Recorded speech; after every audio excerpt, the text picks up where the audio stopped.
स्वागत है आप सभी का हमारे चैनल में। वेलकम टू संपनाल्स एवरीवन। सो आज हम डिस्कस करने वाले हैं हमारी रीडिंग जिसका नेम है the dams that changed Australia. और इस पर्टिकुलर रीडिंग में हम फोकस करने वाले हैं कैटेगरीज जो है हमारे पास list of headings, then we have blanks, true false and then we have matching information as well. So हमने बताना है कौन से पैराग्राफ में कौन सी इन्फॉर्मेशन हमें गिवन है। So without any delay everyone, let's get started with our reading explanation. So जो हमारे पास फर्स्ट कैटेगरी है वो है लिस्ट ऑफ हेडिंग। हमने बताना है कौन से सेक्शन में कौन सी बात हुई है। सो सेक्शन 1 से स्टार्ट करते हैं। इसका आंसर हमें मिल रहा है that is 7। Why the snowy mountain scheme began, कि ये जो स्नोई माउंटेन्स की स्कीम थी ये स्टार्ट हुई तो हुई क्यों। सो उसके बारे में हमें सेक्शन 1 में सारी की सारी इन्फॉर्मेशन गिवन है। Let's move everyone to section 1। Section 1 की फर्स्ट लाइन से क्लियर है, Inland Australia has had a problem with drought from time of the white settlement in 1788 until today। ये ऑस्ट्रेलिया में जब टाइम से वहाँ पर जो लोग थे, ह्यूमन थे, वो सेटल हुए थे, उस टाइम से लेकर आज के टाइम तक हमें जो सोका है, जो ड्रॉट है, उसकी जो प्रॉब्लम है फेस करनी पड़ रही है। एंड दैट इज़ वाई, इसी कारण snowy mountain scheme was conceived and founded. इसके कारण ही जो स्नोई माउंटेन स्कीम थी वो हमने स्टार्ट की थी और उसको हमने फाइंड आउट किया था, शुरू किया था। दैट मीन्स कि ये रीज़न आ गया कि क्योंकि वहाँ पर ड्रॉट की प्रॉब्लम थी, इसके वजह से ही वहाँ पर हमने इस स्कीम को कंसीव किया था, स्टार्ट किया था। सो यहाँ से हमारा आंसर आ गया, that is our option 7। Now section 2, answer for this is 9th, which is recruiting people for scheme। अभी हम स्कीम के वास्ते लोगों को एड ऑन कर रहे हैं, रिक्रूट कर रहे हैं। Let's move everyone. इसकी लोकेशन हमें मिल रही है सेक्शन 2 में। सेक्शन 2 में हमने रीड करना है एवरीवन फर्स्ट लाइन से पहले। The snowy mountain scheme was to alter the face of Australia forever. हमने ये स्कीम स्टार्ट की ताकि हम ऑस्ट्रेलिया को चेंज कर दें हमेशा के लिए। One important change was recruitment of people from outside Australia. एक हमारा इम्पॉर्टेंट स्टेप क्या था कि हम ऑस्ट्रेलिया के जो बाहर लोग हैं उनको रिक्रूट करें, उनको काम दे ताकि वो इस स्कीम के ऊपर आकर काम कर सकें। उस टाइम में हमें यहाँ पर गिवन है लास्ट सेकेंड लाइन में, it sought labour from overseas. हमने ओवरसीज बाकी कंट्री से लेबर को मंगाया। 60,000 जो लोग थे, 100,000 लोगों में से वो बाहर किसी और कंट्री से वहाँ पर काम करने आए थे। दैट मीन्स हमने लोगों को बाहर के एरिया से रिक्रूट किया। सो रिक्रूटमेंट की बात इस पैराग्राफ में, इसलिए हमारा आंसर आ गया recruiting people for scheme. Let's move to section 3। इसका आंसर आ रहा है जी 8th, which is learning new ways to communicate. अभी हम बातचीत करने के नए और तरीके ढूंढ रहे हैं, फाइंड कर रहे हैं। सो सेक्शन 3 में मूव कीजिए सारे बच्चे। सेक्शन 3 की again first lines, many new arrivals spoke only limited English. जो भी बाहर से लोग आए थे वो तो बहुत ही कम इंग्लिश बोल रहे थे। And were offered English classes after work. फिर उनको क्या हुआ, क्लासेस जो थी काम के बाद उनको दी जाती थी ताकि वो बैठकर इंग्लिश सीख सकें। Man needed primarily to understand safety instructions. जो वहाँ पर लोग काम कर रहे थे उनको तो सेफ्टी की नॉलेज होनी चाहिए ही चाहिए थी, और सेफ्टी लेक्चर्स जो थे वो इंग्लिश और बाकी लैंग्वेजेस में भी वहाँ पर सिखाए जाते थे। दैट मीन्स कि कम्युनिकेशन के वास्ते हमने इंग्लिश लैंग्वेज सीखनी स्टार्ट की। In fact, a great deal of communication underground was by sign language, especially when the conditions were noisy। उसके साथ साथ जब वहाँ पर बहुत ज़्यादा नॉइज होती थी क्योंकि कंस्ट्रक्शन वर्क वगैरह वहाँ पर चल रहा था, तो उस टाइम पर हमने क्या किया, हमने साइन लैंग्वेज को यूज़ करना स्टार्ट किया। दैट मीन्स कि हमारे पास अभी अलग अलग तरीके आ गए कि कैसे हम एक दूसरे के साथ बात कर सकते हैं। सो यहाँ से एवरीवन हमारा थर्ड का आंसर है, that is 8, learning new ways to communicate. Let's move to section 4 now. इसका आंसर आ रहा है 2, वर्कर्स एंड देयर फैमिलीज। अभी वर्कर्स और उनकी फैमिली दोनों की बात हुई है। सेक्शन 4 की सेकेंड लाइन से आप रीड कीजिएगा, the man worked long and hard. जो मैन थे वो ज़्यादा लंबे समय काम करते थे। And many saved their money with the view of settling in Australia और रिटर्निंग होम। बहुत लोगों का ये सपना था कि वो ऑस्ट्रेलिया में ही सेटल डाउन हो जाए या फिर अपने घर को वापस चले जाए मनी सेव कर कर। At a reunion in 1999 many were happy to remember the hardships of those days, but it was all seen through a glow of achievement. लोगों ने बोला कि उन्होंने बहुत सारा टाइम वहाँ पर मुश्किलें भी देखी, लेकिन फिर भी उन्होंने बहुत ज़्यादा अचीव भी किया था। फिर वहाँ पर लिखा था कि जो मेन थे वो सिर्फ सेटिस्फाइड नहीं थे काम करने की वजह से, लेकिन जो विमेन थी वो भी वहाँ पर अपना वाइफ्स और मदर्स जो थी वहाँ पर वो भी स्कीम में ऐड ऑन हुई पड़ी थी। दैट मीन्स कि यहाँ पर मेन और वुमेन दोनों की, हस्बैंड्स वाइफ दोनों की बात होगी, सो फैमिली की बात होगी, वर्कर्स की बात होगी। Children of these couples went to school in Happy Jack, a town notable for having the highest school in Australia. So जो उनके बच्चे भी थे वो भी स्कूल में जाते थे उस एरिया में जहाँ पर बहुत सारे स्कूल जो थे वो पाए जाते थे। दैट मीन्स कि यहाँ पर वर्कर्स की भी बात होगी और उनके साथ साथ उनके बच्चों और उनकी वाइफ्स की भी बात होगी, फैमिली की भी बात होगी। सो हमारा आंसर आ गया यहाँ से second, workers and their families. Now section 5, इसका आंसर है 5, the unique nature of scheme. ये जो स्कीम थी ये सबसे हटके थी, सबसे यूनिक थी। इसकी लोकेशन आपको फर्स्ट लाइन से क्लियर है।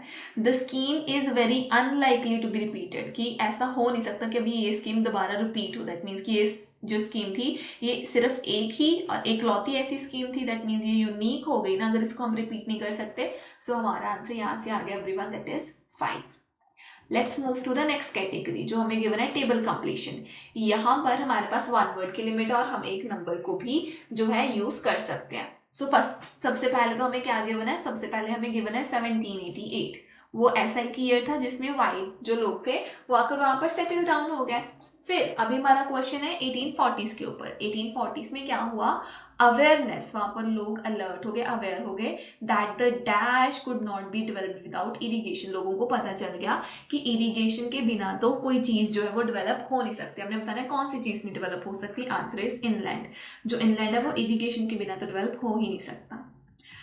अच्छा एवरीवन, इसकी लोकेशन आपको मिलेगी फर्स्ट पैराग्राफ सेक्शन 1 के नीचे से आपको सेकेंड लाइन में 1840 मिल जाएगा। ठीक है, वहां पर लिखा है एक इंसान था जियोलॉजिस्ट और एक्सप्लोरर जिसने बोला, commented that there could be no development, की डेवलपमेंट हो नहीं सकती of the inland. So inland में डेवलपमेंट नहीं हो सकती विदाउट एडिक्वेट वाटर सप्लाई। अगर वहां पर वाटर सप्लाई नहीं है, अगर वहां पर इरिगेशन नहीं है तो वहां पर डेवलपमेंट नहीं हो सकती। कहाँ पर, इनलैंड पर। सो यहाँ से हमारा आंसर आया 6th का, that is inland. Question number 7th now, that is in 1947 disputes between states on the river's future resulting in dash premiers conference. So 1947 में झगड़ा सा होने लग पड़ा कि रिवर का फ्यूचर क्या होएगा स्टेट के इन बिटवीन, जिसकी वजह से जो प्रीमियर कॉन्फ्रेंस है उसमें कुछ हुआ। आंसर इज डेडलॉक्ड प्रीमियर कॉन्फ्रेंस जो थी वो बन गई थी 1947 में। सबसे पहले हमने फाइंड आउट करना था कि 1947 हमें कहाँ से मिल रहा है। ओके एवरीवन, इसकी लोकेशन आपको मिली ये सेक्शन 1 का जो सेकेंड पैराग्राफ है वहाँ पर 1947 यहाँ पर आपको मिल रहा है।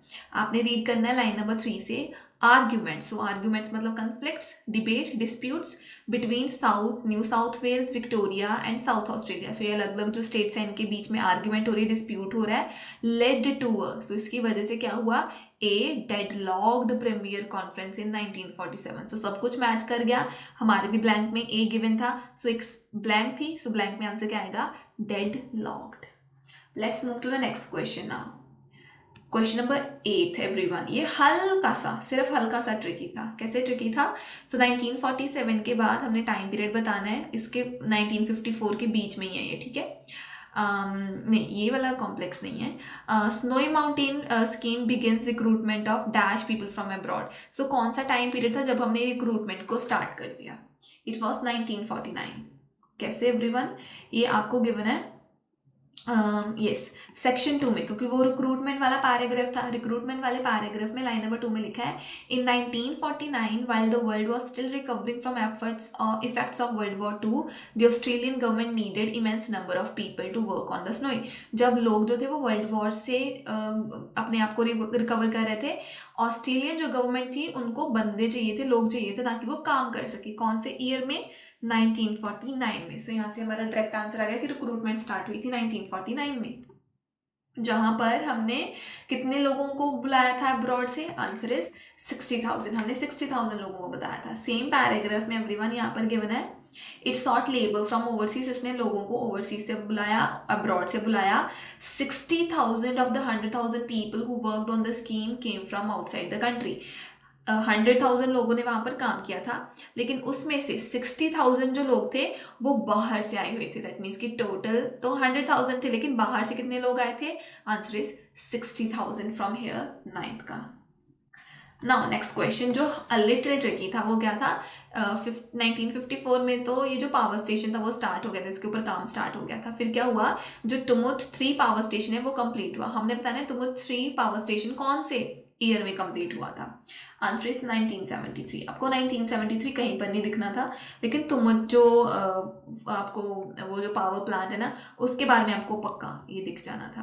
कैसे, इसके बारे में बात हो रही है एवरीवन इन द पैराग्राफ, जो सेक्शन ए है ना उसका थर्ड पैराग्राफ में यहाँ पर लिखा है एवरीवन, लाइन नंबर 3 से, मेजर डैम्स और 7 जो हाइड्रो इलेक्ट्रिक पावर स्टेशन थे वो बिल्ड हो गए थे 19 ईयर्स के दौरान। ठीक है, first of these was Guthega power station, सबसे पहले गुथेगा पावर स्टेशन बना, विच वॉज कमीशन इन 1954, वो 1954 में स्टार्ट हुआ था। And the last one to be finished was Tumut 3, जो तुमुत 3 था वो लास्ट में फिनिश हुआ, दैट मीन्स उनको 19 साल लग गए।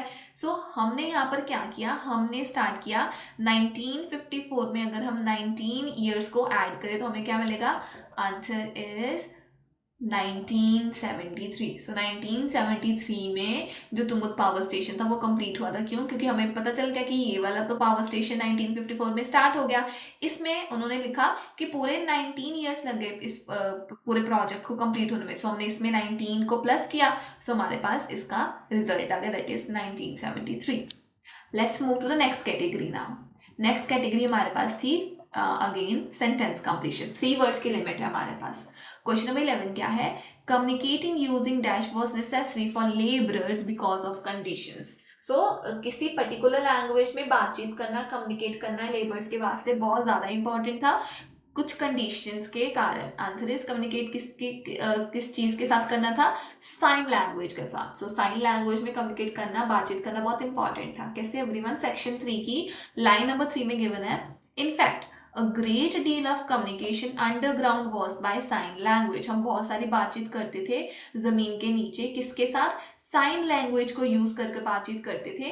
क्यों, क्योंकि उस टाइम कंडीशंस बहुत नॉइजी थी। सो कंडीशंस के अकॉर्डिंग हम ज़्यादातर बात साइन लैंग्वेज में करते थे, जो यहाँ से हमारा 11th का आंसर आया sign language. Question number 12 now. The workers reminisced about the dash endured in the early days of the reunion. At the reunion, so workers ने याद किए अपनी किसी चीज़ को जो उन्होंने एंड्योर किया, जो उन्होंने सहा अपने पहले दिनों में रीयूनियन पर। सो रीयूनियन पर लोगों ने याद किया कि क्या क्या उन्होंने मुश्किलें एंड्योर की थी, सफ़र की थी, सर्वाइव की थी। सो आंसर हमारा है हार्डशिप्स की, क्या क्या मुश्किल उन्होंने सर्वाइव की। सेकेंड पेज पर सेक्शन 4 आपको मिलेगा, वहां पर एवरीवन आप सभी ने रीड करना लाइन नंबर 3 में, at a reunion in 1999। So reunion में many were happy to remember, बहुत सारे लोग हैप्पी थे रिमेंबर करने के लिए, रेमिनिसाइज करने के लिए। रेमिनिसाइज उन्होंने क्या किया, the hardships of those days. So early time period के उन्होंने हार्डशिप्स को याद किया। सो 12th का आंसर आ गया hardships. Now question number 13. The Snowy Mountain scheme was considered an dash which altered Australian city thereafter.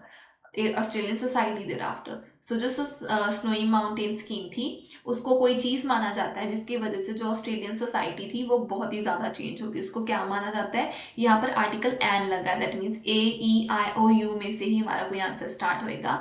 इसको माना जाता है इंजीनियरिंग फीट। इंजीनियरिंग फीट का मतलब होता है कि जो चीज़ बहुत ज़्यादा एडवांस्ड हो जाए बिल्डिंग्स के मुकाबले या टेक्नोलॉजी के मुकाबले, so that's called engineering feat.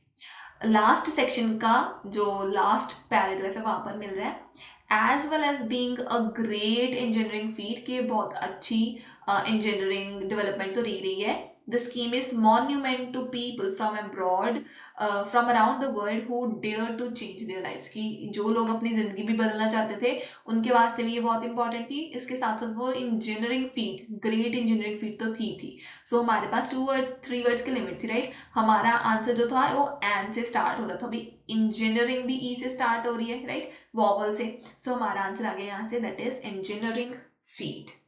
Let's move now to the second passage, that is power from earth. ये अ लिटिल ईजियर था।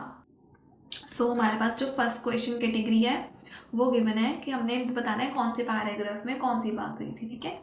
So question number 14, the history of development of geothermal power. So geothermal power की development कैसे हो रही है उसके बारे में हिस्ट्री, उसके पास्ट के बारे में बात हुई थी ई पैराग्राफ में।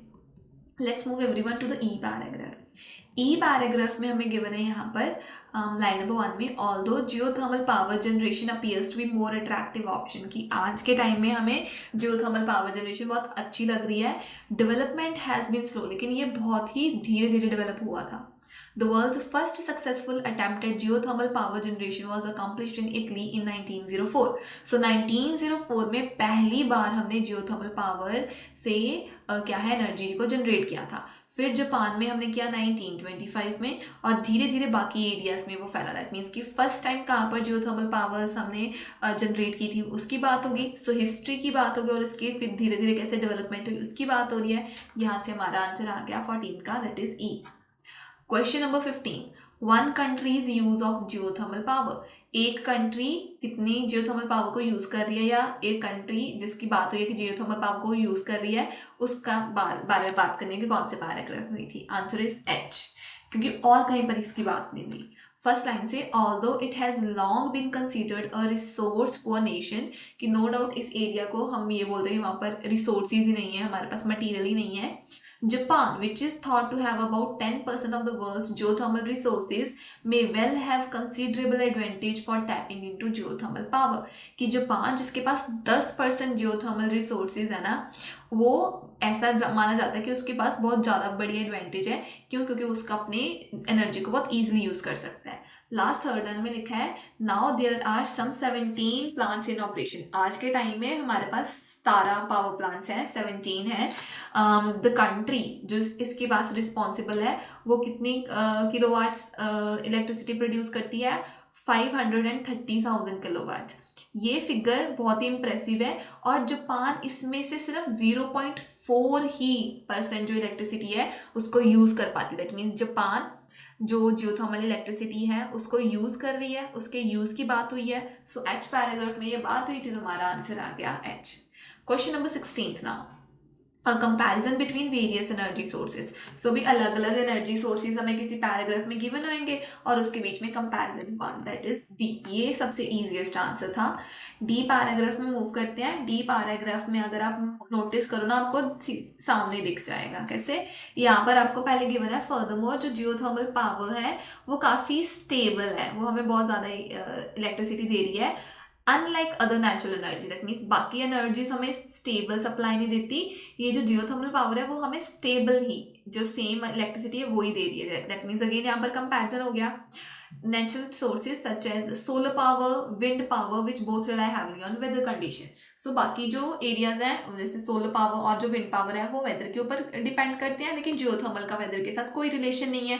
दैट मीन्स यहाँ पर बाकी रिसोर्सेज की भी बात होगी, सोलर और विंड दोनों की बात होगी, और जियोथर्मल की भी बात हुई थी, और इनका आपस में कंपैरिजन भी हो गया। सो यहाँ से हमारा आ गया डी पैराग्राफ में से 16 का answer. Question 17 now, how geothermal energy can produce electricity, कि जियोथर्मल एनर्जी से हम इलेक्ट्रिसिटी कैसे बना सकते हैं। ये हमें सी पैराग्राफ में गिवन था। सी पैराग्राफ में अपने फर्स्ट लाइन से लिखना है, it is possible to explain. ये एक्सप्लेन करना काफी आसान है। Geothermal power generation as a steam power system that utilise the earth itself as a boiler. तो जो जियोथर्मल है वो स्टीम के जैसे ही वर्क करती है, बस वैसे हम स्टीम में क्या है एक अलग से इक्विपमेंट लगाते हैं। यहाँ पर हमारे पास ऑलरेडी अर्थ गर्म हमें मिल रही है जो पानी को बॉयल कर देगी। When water is sent down to depth of 1 to 3 kilometers, it returns to the surface as steam and is capable of generating electricity. जब हम पानी को 1 या 3 किलोमीटर ज़मीन के नीचे डाल देते हैं तो वो स्टीम बन जाती है, जिसकी वजह से इलेक्ट्रिसिटी जो है वो बन जाती है। सो हमें पूरा प्रोसेस बता दिया कि कैसे इलेक्ट्रिसिटी बनती है एनर्जी से, जियोथर्मल एनर्जी से। सो हमारा आंसर आ गया 17 का, that is C. Question number 18 now, conditions which permit access to geothermal power. So ऐसी कौन सी कंडीशंस है जिसकी वजह से हम जियोथर्मल पावर को रीच कर सकते हैं, यूज कर सकते हैं, एक्सेस कर सकते हैं। Answer is given to us in B paragraph.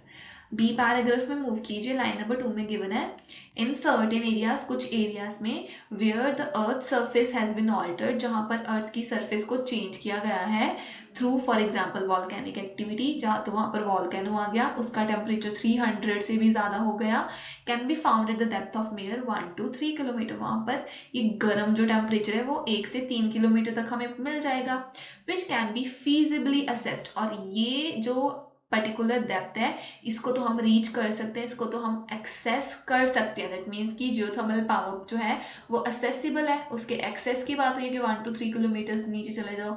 यहाँ पर भी लिखा था ऐसी कौन सी कंडीशंस है जिसकी वजह से हम एक्सेस कर सकते हैं जियोथर्मल पावर को। So answer is B. Question number 19 now, problems of geothermal exploration. अभी इसके साथ प्रॉब्लम्स क्या है कि हम जियोथर्मल हम बोल तो रहे हैं आसान है, लेकिन इसके साथ प्रॉब्लम्स क्या जुड़ी हुई हैं। सो जी पैराग्राफ सारा का सारा प्रॉब्लम्स के ऊपर था। A further consideration is the amount of risk involve, कि इसके अंदर पहले तो बहुत बड़ा रिस्क है in successfully setting up the new geothermal power production facility, कि अगर हमने न्यू पावर प्लांट लगाना है तो उसमें रिस्क है। The drilling that must extend 2000 to 3000 metres below the surface must be accurate to within a matter of just a few meters one side or other of the targeted location, कि हमें नीचे पहले खोदना पड़ेगा, drilling करनी पड़ेगी, 2000 से 3000 जो मीटर्स है वहाँ पर हमें करना पड़ेगा जो लोकेशन है उसके आसपास से। टू अचीव दिस एक्सटेंसिव सर्वे, अगर हमने इतनी मुश्किल चीज़ करनी है, हमें सर्वे करनी पड़ेगी, हमें एक्सपर्टीज़ होनी चाहिए और हमें बहुत ज़्यादा टाइम लगना चाहिए। सो ये जो प्रोजेक्ट है इसमें बहुत सारे जो रिस्क है वो इन्वॉल्व है। रिस्क है दैट मीन्स प्रॉब्लम्स है इसके साथ। सो 19 का आंसर आ गया G. Let's move to yes no not given now. 20th क्वेश्चन, assessing geothermal energy at the depths greater than 3 kilometers is currently not possible। वो बोल रहे हैं कि 3 किलोमीटर से नीचे जाना, जियोथर्मल एनर्जी को यूज करना पॉसिबल ही नहीं है अभी के टाइम में। आंसर इज नो, वो पॉसिबल है। ओके एवरीवन, इसकी लोकेशन आपको मिल रही है इन द पैराग्राफ ए।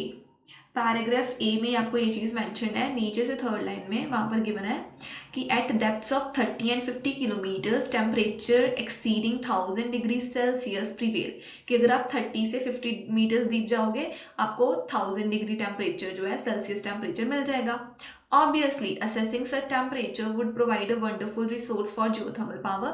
अगर हम इस डिस्टेंस तक पहुंच जाएं तो क्या होएगा, हमें बहुत ज़्यादा एनर्जी मिल जाएगी। द प्रॉब्लम इज, अब लेकिन इसके साथ एक प्रॉब्लम है, such depths are difficult to access, हम क्या है इतनी दूर तक नहीं पहुंच सकते।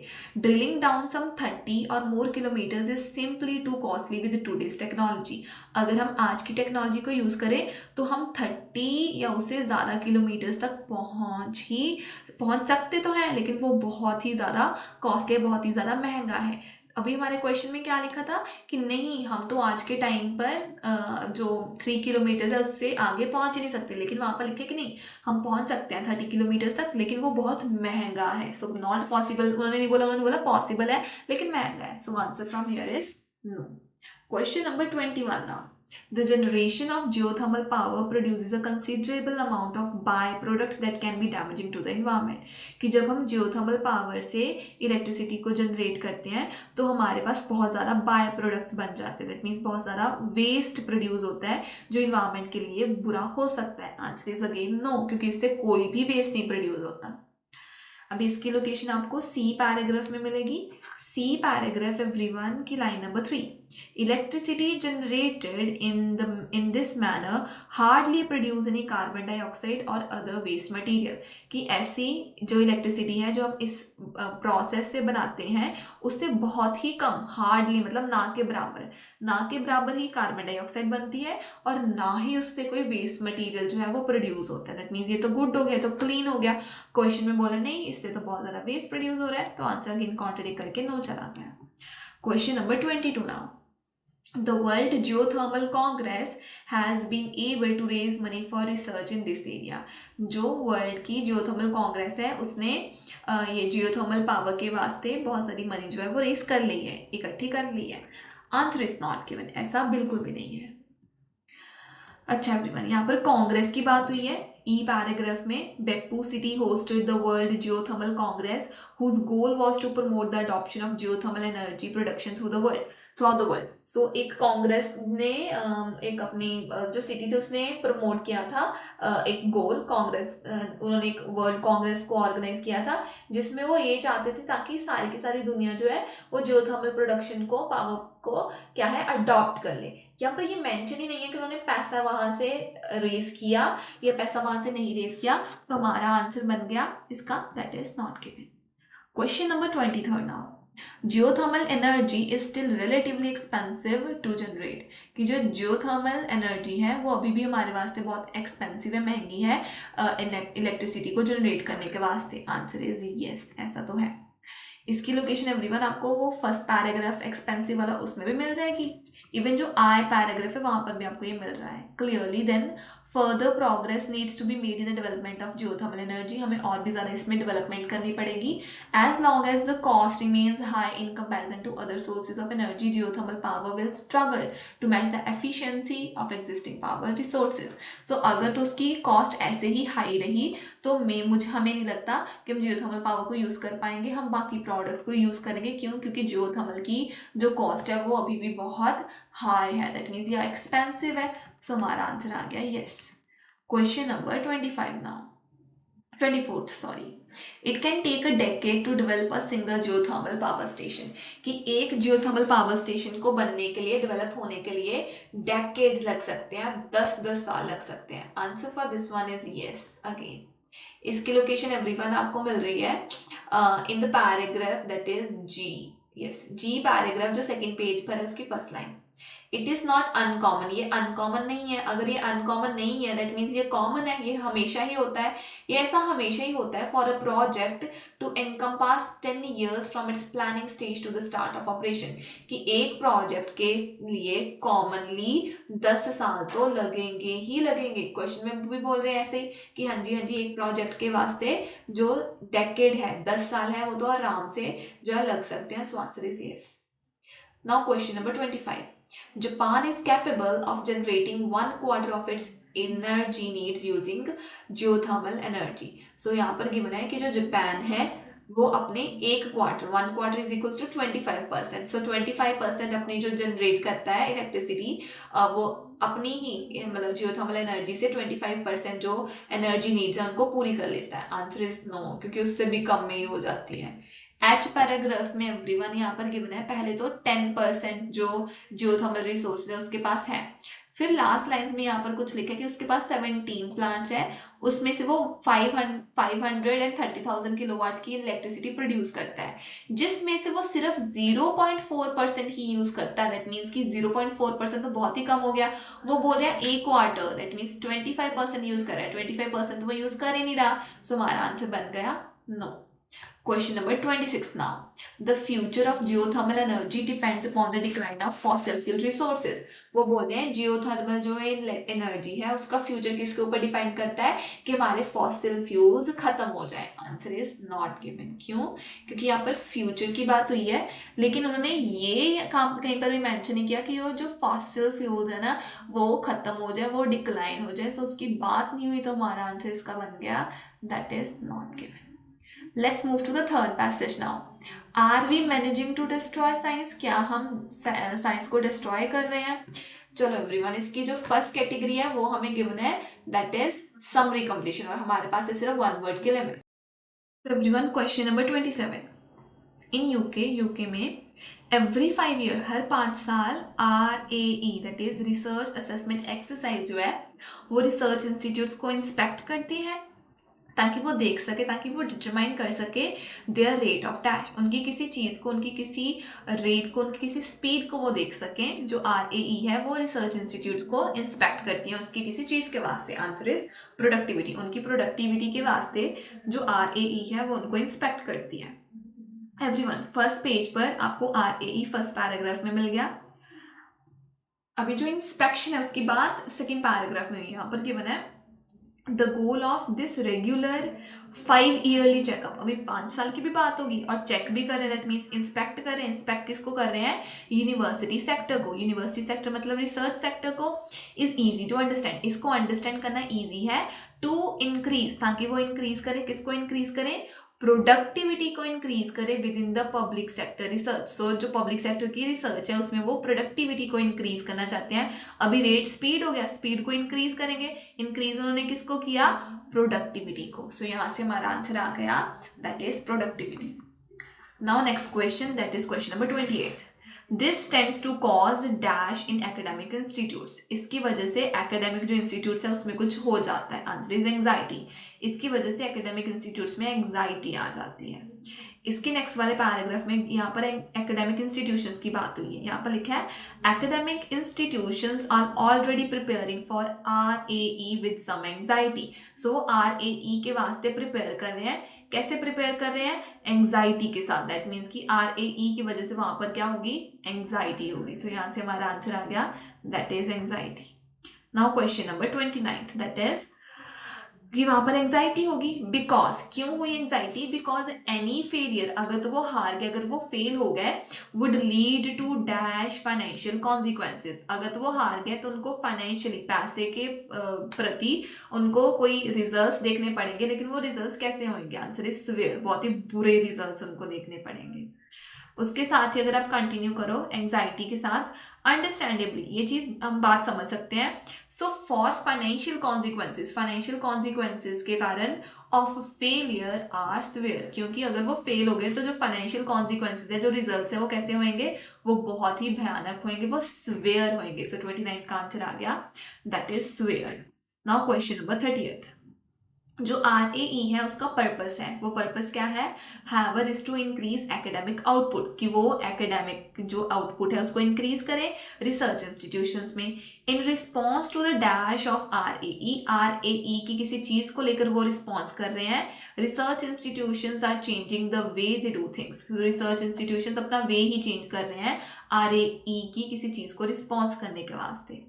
अच्छा एवरीवन, अभी रिसर्च मतलब चेंज करने की बात ये सेकंड पेज पर जो फर्स्ट पैराग्राफ है वहां पर हुई थी। यहाँ पर लिखा है the pressures are forcing research managements onto the defensive. Common strategies for increasing academic output include grading individual researcher every year। जो RAE का क्राइटेरिया है वो प्रेशराइज कर रहा है उनको कि वो पब्लिश करें, क्वालिटी ना देखें। दैट मीन्स कि जो प्रेशर है उसकी वजह से ही जो रिसर्च मैनेजमेंट है वो चेंज हो रही है, वो डिफेंसिव हो रही है। किसकी वजह से?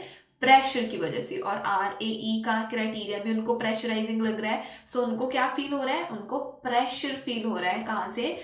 From RAE। सो यहाँ से हमारा आंसर आ गया, in response to pressures of RAE। Now question number 31, that is some are forcing their research staff to dash almost anything. कुछ लोग फोर्स कर रहे हैं, प्रेशराइज कर रहे हैं रिसर्च स्टाफ को कि वो कुछ कर दें, चाहे जो मर्जी कर दें। वो क्या कर दें? वो पब्लिश कर दें।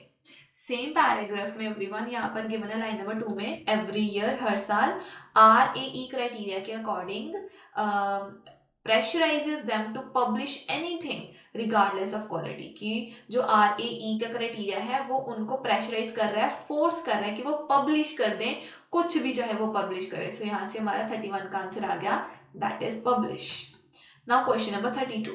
While others are moving dash from laboratory focus to the management. बाकी लोग क्या कर रहे हैं? किसी चीज को मूव कर रहे हैं लेबोरेटरी से लेकर मैनेजमेंट तक। दैट मीन्स कि उनका फोकस किसी और चीज के ऊपर हो गया।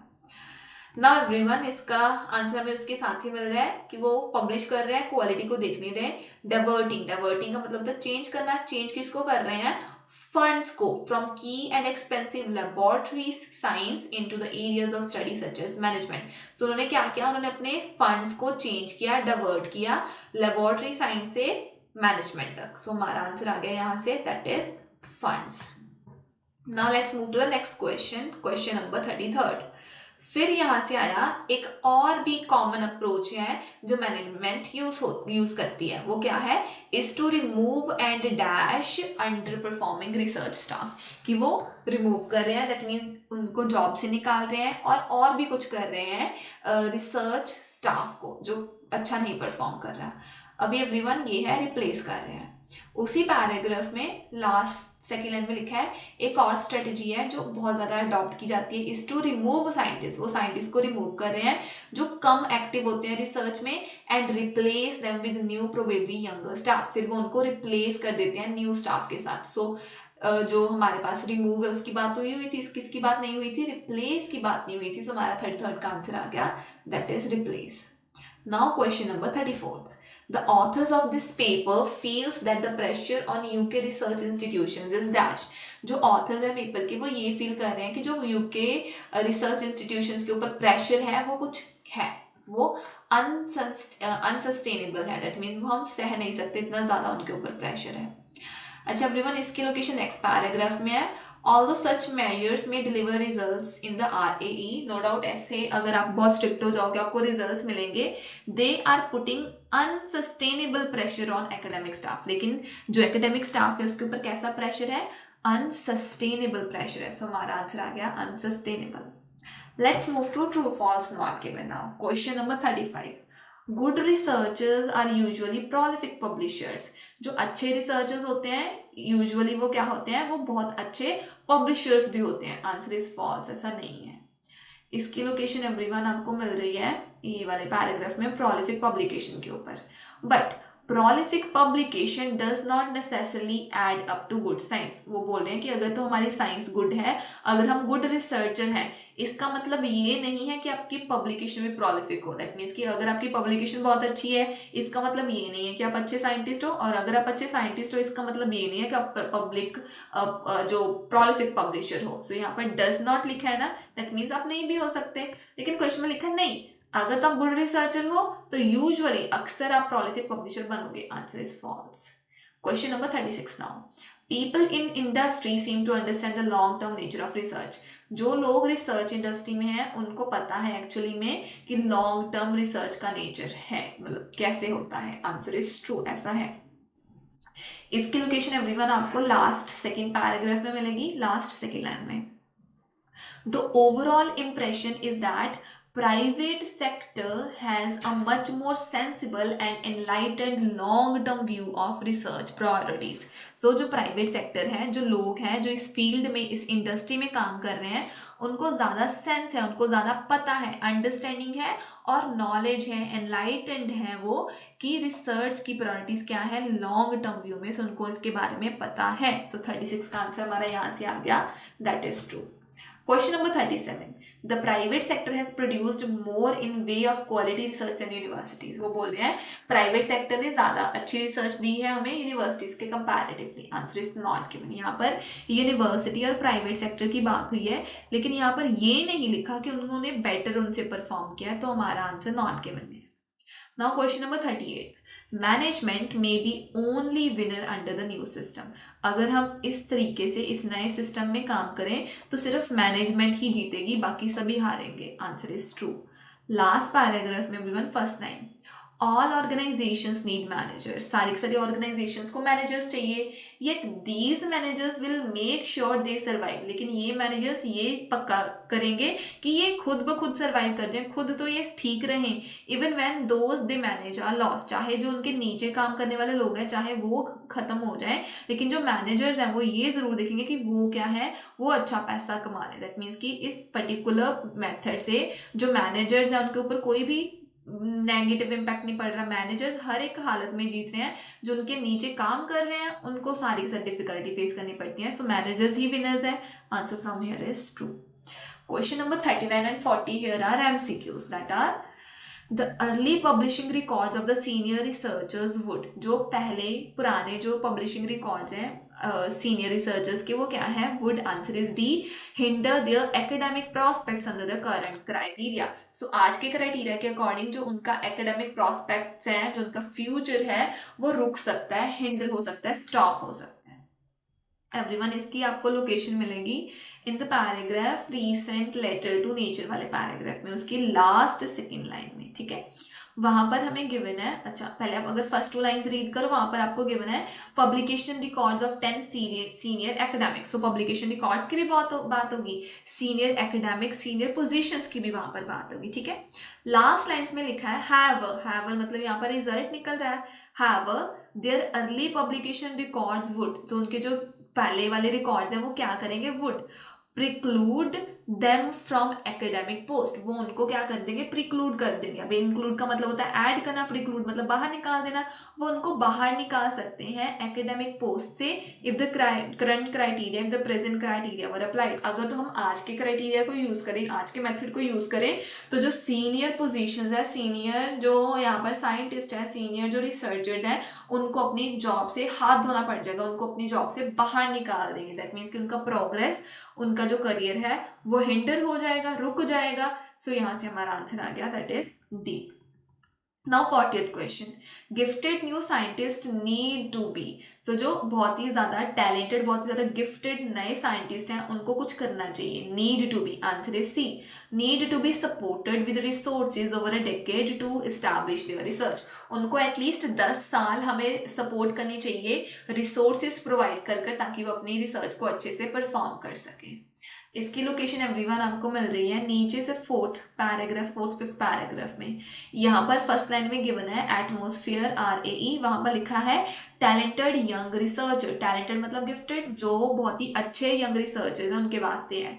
लाइन नंबर 3 में लिखा है a new member of academic staff, अगर तो एक नया मेंबर आया, नया रिसर्चर आया है इन केमिकल और biological laboratory sciences surely needs a commitment, so अगर तो केमिकल या बायोलॉजिकल लेबोरेटरी में नया मेंबर आया है, उसको क्या चाहिए, उसको कमिटमेंट चाहिए, उसको पक्का ही पक्का चाहिए, क्या चाहिए, रिसोर्सेज चाहिए उनको, कितने टाइम तक, ओवर अ 5 और 10 ईयर पीरियड, कम से कम 5 से लेकर 10 साल तक उनको रिसोर्सेज चाहिए ताकि वो अपनी रिसर्च को बना लें। सो जो नए साइंटिस्ट हैं उनको क्या चाहिए, उनको रिसोर्सेज चाहिए 5 से 10 साल तक। और जो हमारी ऑप्शन सी है वो भी ये बोल रही है सपोर्ट चाहिए रिसोर्सेज से एटलीस्ट 10 साल तक, ताकि वो अपनी रिसर्च को इस्टेब्लिश करें। सो 40th का आंसर आ गया हमारा C. This is end of our reading explanation everyone. I hope ये रीडिंग आपको क्लियर हो गई हो। अगर आपको इस रीडिंग से सारे के सारे आपके जो डाउट्स हैं वो क्लियर हो गए हो, तो आप इस वीडियो को लाइक कर दीजिए, हमारे चैनल को सब्सक्राइब कर दीजिए और इस वीडियो को ज़्यादा से ज़्यादा शेयर और इसके ऊपर कमेंट कर दीजिए। Thank you everyone.